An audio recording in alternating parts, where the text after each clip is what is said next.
Hi there, it's Miss Pritzel, and I realize it's been a long time since I book talked a nonfiction book. So, this book is Blizzard of Glass, The Halifax Explosion of 1917, and it's by Sally M. Walker. So I do enjoy nonfiction, but it's something that it's harder for me to read nonfiction. Like it doesn't just flow. Although I think Sally M. Walker did a great job of taking real people and turning them into characters in this book. So it reads a little bit more like a fiction book, but it is a 100% nonfiction fact informational book. So, Halifax is a city in Nova Scotia, which is a place in Canada, and it is actually the largest city in Nova Scotia. And in December of, I do believe December 6th of 1917, there were two ships that collided in the harbor at Halifax. And one of the ships was full of munitions, and so it created the largest man-made explosion before the atomic bomb.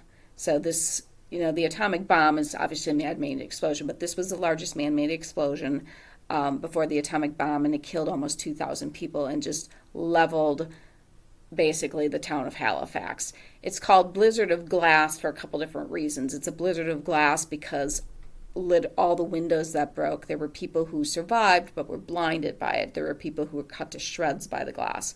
There are some graphic depictions of things that happened. What else?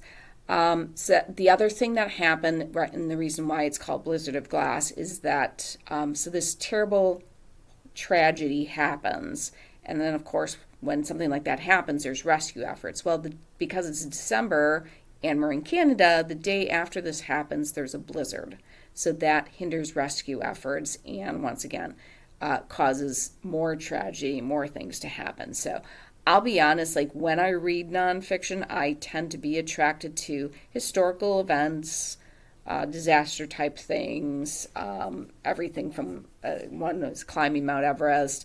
Like I said, I love history, World War II and other events in history.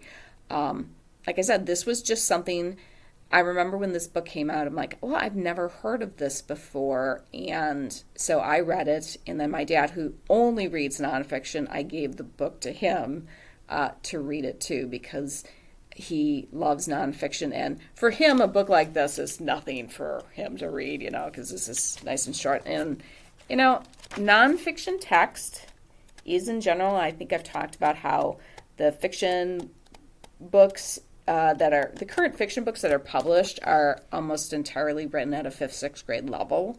Some are a little lower. Not that many are higher unless they're classics, like Animal Farm or Scarlet Letter, things like that.